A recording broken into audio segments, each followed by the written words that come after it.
Black tie attire is an uncommon thing to have to be ready for, but it's not an excuse to look like shit, right? You should look right when you're black tie. Exactly right. What is up, Watch Fam? Happy Friday, and welcome to this week's episode of Liquor Run. I am Christian from Theo and Harris, and it's my old man, Rolly. And today, we're going to be talking about black tie watches, right? Whether you're at a gala or the Oscars, like Bradley Cooper recently, or whether you're going to a very formal wedding. It doesn't happen often, but it is very important. You know, what should you be wearing, really? Yes. But first, a quick wristwatch check. The old lady. Yeah, perfect. GMT. I love it. Yep. Pepsi bezel. Pepsi bezel, faded. 13 years old. Non-ceramic, right? Yeah, non-ceramic. Of course. Yeah. Well, no, more than that, right? 14 years old? You got it for 40. So how old are you? Should I say? Yeah, you're right. And this is an example of a watch that you would not wear with black tie. I would not wear this watch with a black tie. Neither would I, nor would I wear the watch I'm wearing, which is an AP Royal Oak. This is a complicated version. It has the time, the dual time, second time zone, power reserve, and date. Lovely watch. This watch is not, but this watch is available in the Theo and Harris watch shop. I think it's probably some of the best value in the vintage Royal Oak world. So today we're going to kind of talk about this idea of black tie, some of the rules, what we think about them, and ultimately what we would wear. Right. But before we do, let's crack open a bottle of wine. What do we have? I'm pumped. Yeah. Oh, I'm so pumped. It's not often that we crack open these wonderful bottles of wine. Yeah. This one is a very, very nice bottle of wine from Siduri, okay, in California. Yep. And should we shout out Thank to our fan, friend, Paul and Katie. Yeah, thank Paul you and Katie. guys so much. Liquor Run fans. Yeah, Liquor Run fans that wanted to give back to the Liquor Run. But they also share our passion for wine. Oh my God! Which Tremendous is phenomenal. passion. Tremendous passion. Yeah. There's little that is like it is so like fun to do and bond over a great glass of wine about wine and life and all those things. It expedites kind of friendships really quickly. Let's talk a little bit about Siduri. Yep. So Siduri is a California winemaker. They haven't been in the business all that long, but it doesn't matter. They are so committed to quality. This particular bottle of wine was their first bottling of Pinot Noir from the Santa Barbara AVA, which is kind of unique. So they pulled grapes from different areas. I think it's a Santa Rita Hills, Santa Maria Valley.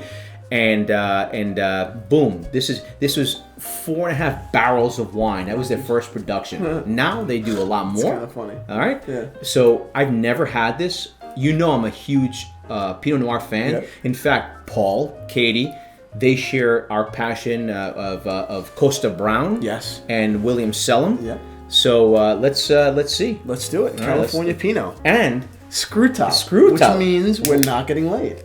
absolutely. Courtesy of Eric Repair and Tony Bourdain. and Tony Bourdain. Look at that color. Beautiful. All right. So, What are you seeing, Daddy-O? Well, I tell you what. I mean, it has that cherry color to it. A little bit of a more of a tawny color, right? Tawny? I said tawny. I don't know what that is. Tawny like port. You wouldn't know. You're not that sophisticated. That's gonna get a lot of. If you agree that I'm not sophisticated, give this video a thumbs up. This video is gonna get 8,000 thumbs up. Salud. Salud. Huh? That's really nice.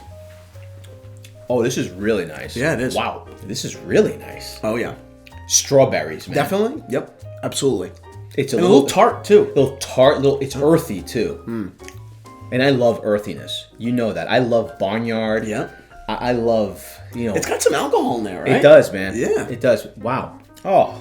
That's really good. This one is in the 20s. And we found it's like almost 25 to 30, yeah. Which of course is not cheap, right. But I think it's a step into spending a little bit more on a bottle of Pinot and getting something good. That's a great point. Right. If you're trying to search for a good Pinot Noir and you want to stay in the country, Yep. that's an awesome way to start. Awesome. Yeah. Okay. So let's do it. Let's enjoy this. Let's start here. There is kind of a rule about evening wear or formal attire, truly formal attire, and watches, and that is this.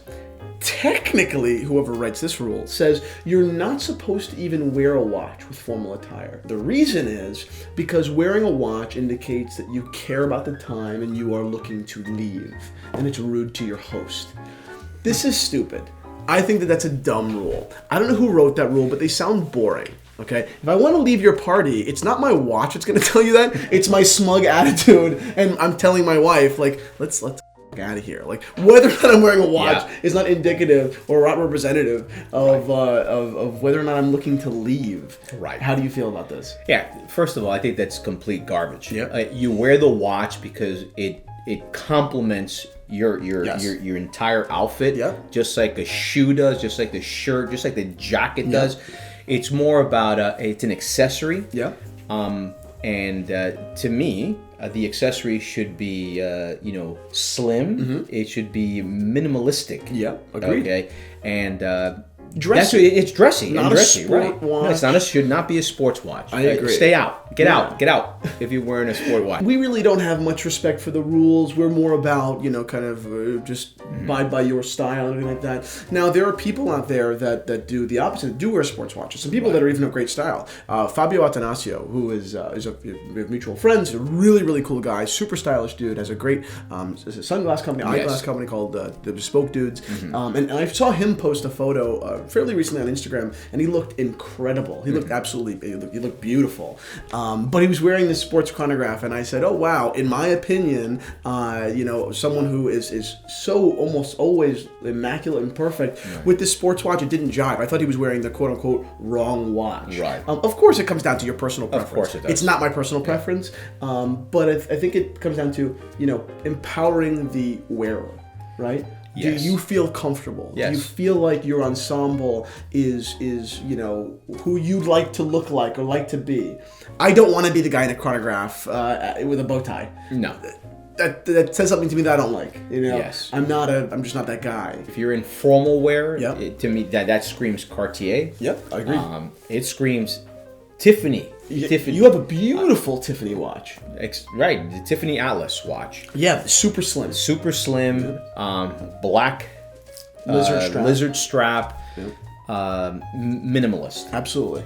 And I think any type of watch in that style suits the evening, the occasion. Absolutely right. So if you guys are getting ready to suit up and go to, like I said, the Oscars or a very formal funeral or some sort of award ceremony, that's it. Look slim, look sleek.